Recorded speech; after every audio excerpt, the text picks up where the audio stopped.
സമരങ്ങൾ ഒരുപാട് പല മേഖലയിൽ നടക്കുമ്പോഴും സാമൂഹ്യ മാധ്യമങ്ങളിൽ നടക്കുന്നുണ്ട് ഈ സമരത്തിൻ്റെ പ്രത്യാഘാതം.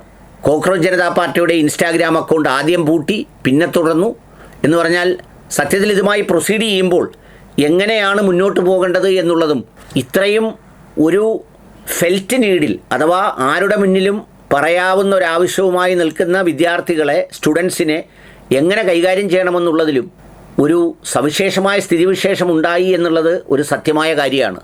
അതുകൊണ്ടാണ് നിരവധി കേസുകളും അന്വേഷണങ്ങളും ഒക്കെ പ്രഖ്യാപിക്കുമ്പോഴും ഒരു വിദ്യാർത്ഥിയുടെ മുഖത്തടിച്ച പോലീസ് ഉദ്യോഗസ്ഥനെ സ്ഥലം മാറ്റി, ആ ചുമതലയിൽ നിന്ന് ഒഴിവാക്കി.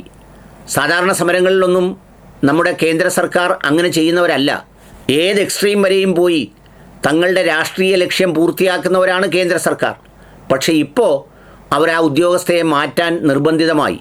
ഇപ്പോൾ രണ്ടാമത്തെ മറ്റൊരു സംഭവമാണ് RAF അഥവാ റാപ്പിഡ് ആക്ഷൻ ഫോഴ്സിൻ്റെ ഒരു വനിതാ ഓഫീസർ പാറ്റകൾക്ക് ഒരു ഫലവുമില്ല എന്ന് പറഞ്ഞിട്ട് ചത്തുകിടക്കുന്ന ഒരു പാറ്റയുടെ ഫോട്ടോ വെച്ച് ഒരു റീലെടുത്ത് ഇൻസ്റ്റാഗ്രാമിൽ പോസ്റ്റ് ചെയ്തത്. അതായത് ഈ പാർലമെൻറ്റ് മാർച്ചിനിടയിൽ കോക്രോച്ച് ജനതാ പാർട്ടിക്കാർ പങ്കെടുത്ത ആ സമരത്തിൽ RPFനെ നയിച്ച സോണിയ ഷെഹ്റാവത്ത് എന്ന ഒരു വനിതാ ഉദ്യോഗസ്ഥയാണ് ചത്ത പാറ്റയുടെ ചിത്രമെടുത്ത് ഇൻസ്റ്റാഗ്രാം സ്റ്റോറിയാക്കിയത്.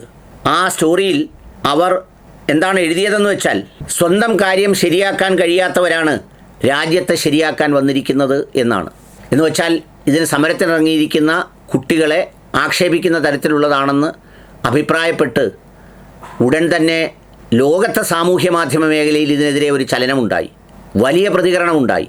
വളരെ പെട്ടെന്ന് തന്നെ അവർ റീല് ഡിലീറ്റ് ചെയ്ത് രക്ഷപ്പെടുകയാണ് ഉണ്ടായത്. അവർ റീല് അവസാനിപ്പിച്ചു. എന്നിട്ട് അനുകമ്പയില്ലാത്തവരും നീതിയില്ലാത്തവരും എന്ന പേരിൽ ഒരു ക്യാമ്പയിൻ തന്നെ ലോകത്തിൻ്റെ വിവിധ ഭാഗങ്ങളിലുള്ള ഈ വിദ്യാർത്ഥികളും ചെറുപ്പക്കാരും തുടങ്ങിവെച്ചു.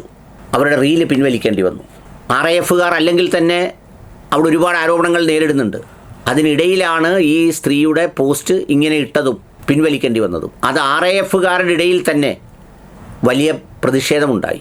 പണ്ട് സോക്രട്ടീസ് വെല്ലുവിളിച്ചത് അന്നത്തെ ഭരണകൂടത്തെയാണ്. സോക്രട്ടീസ് മരണപ്പെട്ട് കഴിഞ്ഞ് പ്ലേറ്റോ അതിനെക്കുറിച്ച് ഓർത്തെഴുതിയത് സോക്രട്ടീസ് ഒരു പാറ്റയായിരുന്നു എന്നാണ്. ഏതോ ഒരു സിനിമയുണ്ട്, ഈച്ച ആണ് അതിലെ പ്രധാന കഥാപാത്രം. ഒരു ഈച്ച, ഒറ്റ ഈച്ച വിചാരിച്ചാൽ മതി ഒരു വലിയ കരുത്തനായ മനുഷ്യൻ്റെ ഒരു ജീവിതത്തെ മുഴുവൻ അസ്വസ്ഥമാക്കാൻ. ഒരു ഈച്ച പ്ലാൻ ചെയ്തു വന്നു, നമുക്ക് കൊല്ലാൻ കഴിയാത്തവണ്ണം അവിടെയും ഇവിടെയും എല്ലാം വന്നിരിക്കുന്നു, കാറിലിരിക്കുന്നു, കിടക്കുമ്പോൾ ഇരിക്കുന്നു, ഉറങ്ങാൻ പോകുമ്പോൾ മുഖത്തിരിക്കുന്നു. ഒന്ന് ആലോചിച്ച് നോക്കൂ, ഈച്ച എത്രയോ ചെറുതാണ്. അതുപോലെയാണ് ഈ പാറ്റയുടെ പ്രത്യേകത. പാറ്റ ഒരു ശല്യക്കാരായ ജീവികളാണ്. അതുകൊണ്ടാണ് അന്നത്തെ സർക്കാർ സോക്രട്ടീസിനെ കണ്ടിരുന്നത് പാറ്റയെപ്പോലെയാണെന്ന് പറഞ്ഞത്. അപ്പോൾ അതുകൊണ്ട് പാറ്റ ചത്തുപോയി, പാറ്റ ഇല്ലാതായി എന്ന് പറഞ്ഞ് പരിഹസിക്കലല്ല, അതിൻ്റെ റൂട്ട് കോസിനെയാണ് അഡ്രസ്സ് ചെയ്യേണ്ടത്.